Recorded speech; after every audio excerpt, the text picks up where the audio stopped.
श्री सद्गुरु देवाय नमः। अगर आपका श्रद्धा भाव और भक्ति अटूट है तो परमात्मा आपके साथ हमेशा है। कहते हैं आध्यात्म में तर्क की कोई जगह नहीं। जहाँ तर्क होता है वहाँ परमात्मा नहीं होते। परमात्मा इन सब से परे है। आज आपको एक ऐसी कथा सुनाने जा रहा हूँ जहाँ तर्क पर श्रद्धा भक्ति हावी हो गई।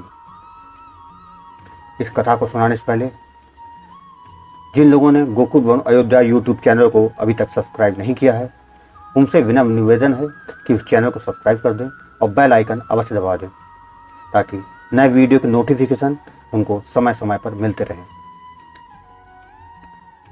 एक पंडित जी थे, रामायण कथा सुनाया करते थे, बड़े भाव से सुनाते थे। उनकी भगवान से बड़ी श्रद्धा थी और जब कथा सुनाते तो लोग आते और आनंद विभोर हो जाते थे। पंडित जी का एक नियम था, रोज कथा शुरू करने से पहले वो कहते थे, आइए हनुमतलाल जी महाराज विराजिए। कहकर हनुमान जी का आह्वान करते थे, फिर 1 घंटा प्रवचन करते थे। एक वकील साहब थे, वो हर रोज कथा सुनने आते। वकील साहब के भक्ति भाव पर एक दिन तर्कशीलता हावी हो गई। उन्हें लगा कि महाराज रोज आइए हनुमान लाल जी विराजिए कहते हैं तो क्या हनुमान लाल जी वाकई आते हैं? उनके मन में शंका पैदा हो गई। अतः वकील साहब ने पंडित जी से एक दिन पूछ ही डाला कि महाराज जी, आप रामायण की कथा बहुत ही अच्छी कहते हैं, बड़ा रस है आपकी कथा में, परंतु आप जो गद्दी प्रतिदिन हनुमान जी को देते हैं उस पर क्या हनुमान जी सचमुच विराजते हैं? मुझे तो शंका है इस पर। पंडित जी ने मुस्कुरा कहा, हाँ, यह मेरा व्यक्तिगत विश्वास है कि राम कथा हो रही हो और हनुमंत लाल अवश्य पधारते हैं। ये मेरा विश्वास है, इससे मैं डिग नहीं सकता। वकील ने कहा, महाराज ऐसी बात नहीं बनेगी। हनुमान जी यहाँ आते हैं, इसका कोई सबूत तो दीजिए। आपको साबित करके दिखाना चाहिए कि हनुमान जी आपकी कथा सुनने आते हैं। महाराज जी ने बहुत समझाया कि भैया, आस्था को किसी सबूत की कसौटी पर नहीं कसना चाहिए। ये तो भक्त और भगवान के बीच का प्रेम रस है, व्यक्तिगत श्रद्धा का विषय है। आप कहो तो मैं प्रवचन करना बंद कर दूं, या आप कहो तो मैं कथा करना छोड़ दूं। लेकिन वकील नहीं माना। वो कहता ही रहा, आप कई दिनों से दावा करते आ रहे हैं, यह बात और स्थानों पर भी कहते होंगे, इसलिए महाराज आपको तो साबित करना ही होगा कि हनुमान जी की कथा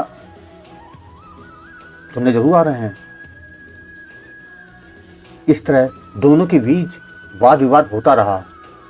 मौखिक संघर्ष काफी बढ़ गया। हार कर पंडित जी ने कहा, हनुमान जी हैं या नहीं उसका सबूत कल दिखाऊंगा। कल कथा शुरू हो तब प्रयोग करूंगा।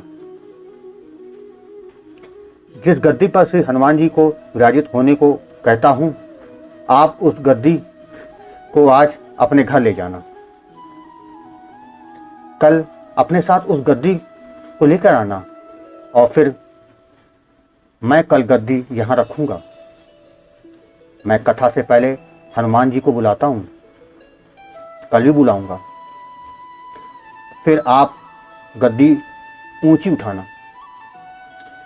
यदि आपने गद्दी ऊंची कर दी तो समझना कि हनुमान जी नहीं है। वकील इस कसौटी के लिए तैयार हो गया। पंडित जी ने कहा, हम दोनों में से जो पराजित होगा वह क्या करेगा, इसका निर्णय भी कर लें। यह तो सत्य की परीक्षा है। वकील ने कहा, मैं गद्दी ऊंची ना कर सका तो मैं वकालत छोड़कर आपसे दीक्षा ले लूंगा। अगर आप पराजित हो गए तो क्या करोगे? पंडित जी ने कहा, मैं कथावाचक छोड़कर आपके ऑफिस का चपरासी बन जाऊंगा। कथा समाप्त होने के बाद वकील साहब वो गद्दी लेकर चले गए। अगले दिन कथा पंडाल में भारी भीड़ हो गई। जो लोग रोजाना कथा सुनने नहीं आते थे, वे भी भक्ति और प्रेम और विश्वास की परीक्षा देखने आ गए। काफी भीड़ जुट गई, पंडाल भर गया। श्रद्धा और विश्वास का प्रश्न जो था आज। पंडित जी महाराज और वकील साहब कथा पंडाल में पधारे। गद्दी रखी गई। पंडित जी ने सजल नेत्रों से मंगलाचरण किया और फिर बोले, आइए हनुमंत लाल जी विराजिए। ऐसा बोलते ही पंडित जी के नेत्र सजल हो उठे। मन ही मन पंडित जी बोले, प्रभु आज मेरा प्रश्न नहीं बल्कि रघुकुल धीत की परंपरा का सवाल है। मैं तो एक साधारण जन हूं, मेरी भक्ति और आस्था की लाज रखना। फिर वकील साहब को निमंत्रण दिया कि आइए गद्दी ऊंची कीजिए। लोगों की आंखें जम गई थीं। वकील साहब खड़े हुए। उन्होंने गद्दी उठाने के लिए हाथ बढ़ाया, पर यह क्या, गद्दी को स्पर्श भी ना कर सके। जो भी कारण रहा हो, उन्होंने 3 बार हाथ बढ़ाया, किंतु तीनों बार असफल रहे। पंडित जी देख रहे थे। गद्दी को पकड़ना तो दूर, वकील साहब गद्दी को छू भी नहीं सके। तीनों बार वकील साहब पसीने से तरबतर हो गए। वकील साहब पंडित जी महाराज के चरणों में गिर पड़े और बोले, महाराज गद्दी उठाना तो दूर, मुझे नहीं मालूम क्या मेरा हाथ भी गद्दी तक नहीं पहुंच पा रहा है, अतः मैं अपनी हार को स्वीकार करता हूं। कहते हैं कि श्रद्धा और भक्ति के साथ की गई आराधना में बड़ी शक्ति होती है। मानो तो देव नहीं तो पत्थर।